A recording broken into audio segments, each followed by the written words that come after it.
Okay, late last year, I reviewed the Pixel 7 Pro, and then since then, I actually went on to use and review the regular Pixel 7. I did a couple of 6-month later reviews with the iPhone 14 Pro and the Nothing Phone 1, and I even spent close to 2 months using the Galaxy S23 Ultra for the in-depth review I released a couple of weeks back.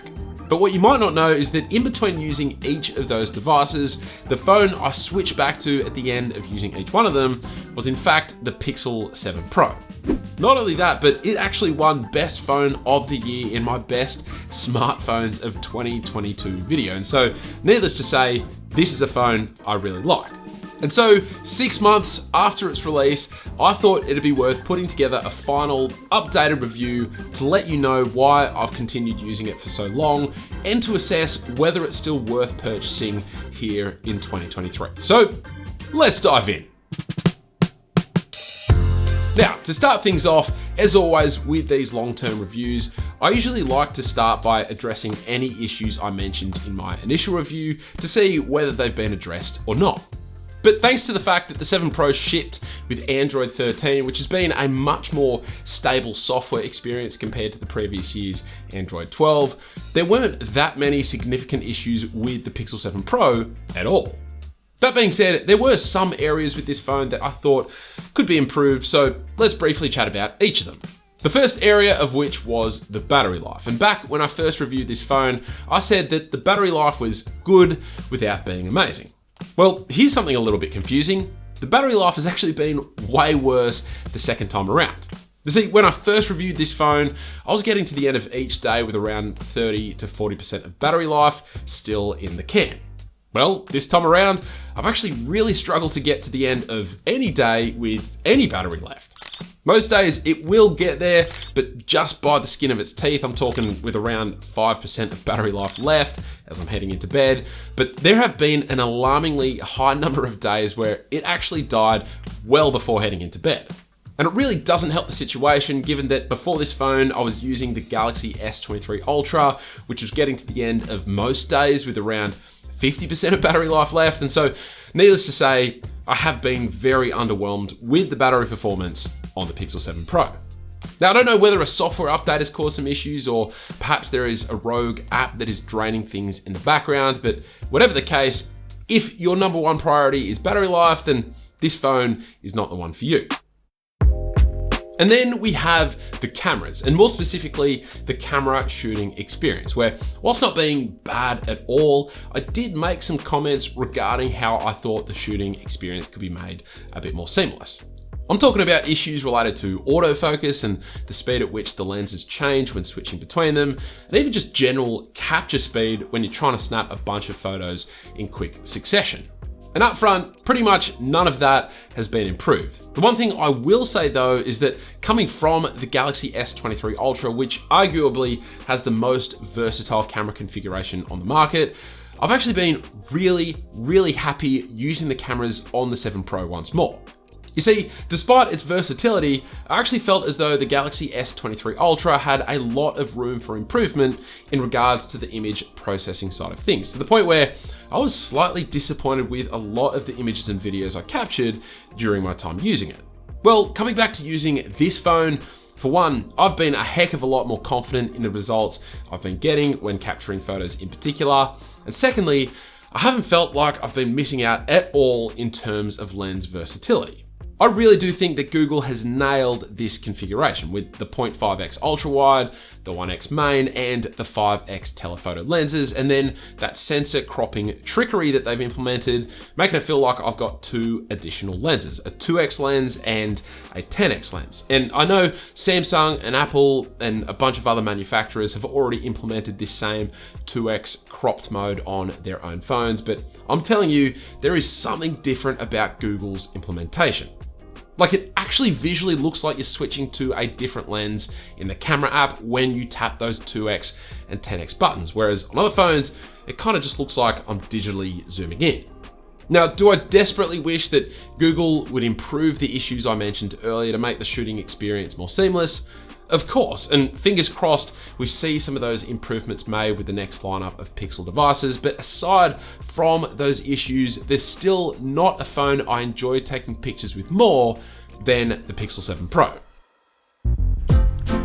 Now, before we get to the key features of this phone that keep me using it time and time again, I do want to quickly comment on two key aspects that are not necessarily game-changing features or key reasons that I keep using it, but that are still really solid and so therefore still worth mentioning. And whether you can believe it or not, the first feature that fits the bill here is the design. Now, it's not like the design of this phone is groundbreaking in any way or even particularly pretty to look at, but for me, it's the feel in the hand component that has impressed me so much each time I've come back to using this phone. And for context, like I said, the phone I was using just before this one was the Galaxy S23 Ultra. And full disclosure, I really liked the big boxy design of that phone. But as soon as I switched back to the Pixel 7 Pro, I was genuinely shocked at how nice it felt to hold.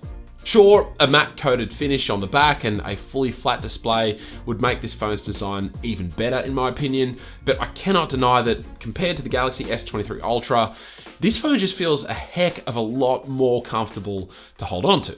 And I will just mention that leaked renders of the upcoming Pixel 8 Pro do indicate that we may just be seeing a fully flat display on the phone once it's released, which I am super pumped about. But unfortunately, the bezels still don't look uniform and the rear panel still looks glossy as well, both of which are aspects I'm pretty disappointed about.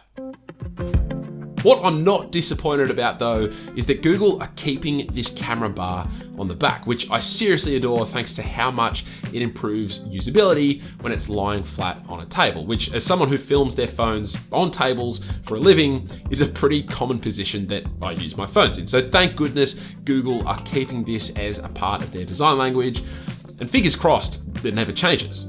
But then we have the display. And I will say, whilst it's technically not the best display on the market, at least on paper, for me, it is actually an excellent display that I love using. Or in other words, I don't feel like the display on this phone is lacking in any area compared to the competition, which is great. It's super bright, it's vivid and sharp, it's got a lot of punch to it, and more than anything, it's incredibly fluid, but that's also in large part thanks to the software, which we'll chat a bit more about a little later on. And so from there, let's chat about why I've enjoyed using this phone so much and why I've continued to gravitate back to it over the past 6 months, despite using many different, and in some cases, more premium options.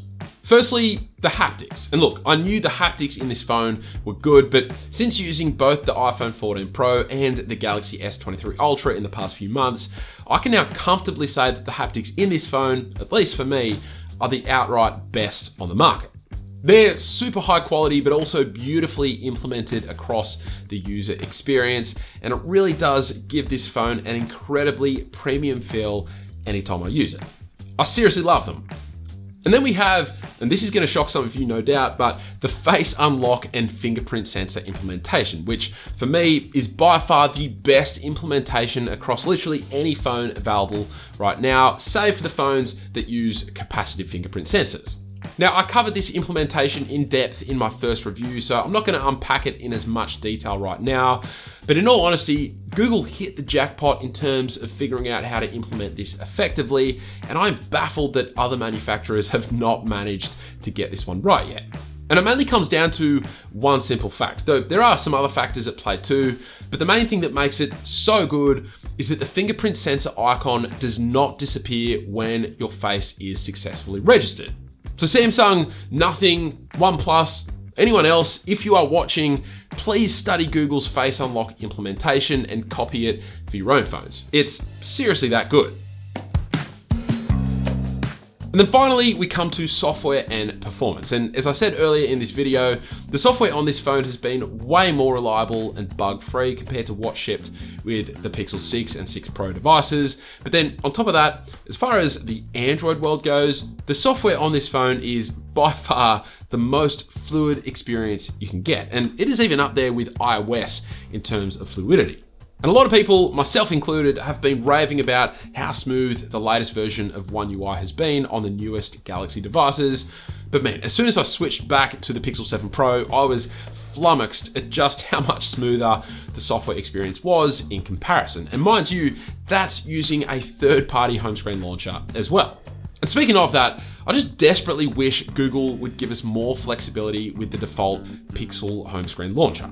I've been complaining about this launcher for like 5 years at this point, and whilst it is outrageously fluid and the animations are gorgeous to look at, I just refuse to use it given how little it offers in terms of customization. And I'm not even asking for that much. I just wish that they would let us hide the damn search bar and at a glance widgets, because the fact that we can't hide either of them, that's exactly the key reason that prevents users like myself from making sleek, minimal home screen setups using the Pixel launcher.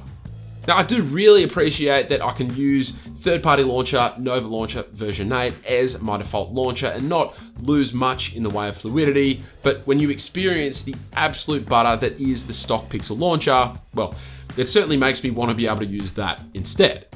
Now, I did see a super exciting tweet just recently that suggested that Google is experimenting with letting users hide the at-a-glance widget in the upcoming Android 14 release, which would be amazing if that does indeed prove to be true. But for one, we don't know if this is actually a feature that will end up being shipped. And secondly, if we still can't hide the search bar, then I'm not going to be using the Pixel launcher regardless. So fingers crossed, they give us customization enthusiasts exactly what we want by letting us hide both widgets. And Google, while you're at it, why not add support for third-party icon theming and hiding apps from the app drawer as well? Pretty please? And so there you have it. And despite the fact that not a lot has changed since using this phone the last time around, and in some cases, like the battery life, things seem to have gotten worse, I have to say the context in which I've used this phone has really made me appreciate just how good it is and just how much it speaks to me as a device. And if you've been thinking about picking one up and you're not sure whether it's still worth it at this point, well, if you can wait for the release of the Pixel 8 lineup, then wait. But if you simply can't and you need to upgrade now, then I seriously cannot recommend this phone enough, unless you desperately need long-lasting battery life. But if you're wondering whether you should just get the regular Pixel 7 instead, well, I made an entire video covering that exact topic, which I'll link up in the cards and down below. And let's just say you might be surprised with my findings. But with the Pixel 7a now on the horizon and then the Pixel 8 lineup soon after that, I've got to say, I'm more excited than ever before for what Google has in store for the entire smartphone lineup going forward. And more than anything, I just want more people to experience the true joy that it is to use a Google Pixel phone. I know, I sound like a complete shill, but hey, Google's phones, they just speak to me in a way that other phones do not. So who knows, if you're anything like me, maybe they'll speak to you as well.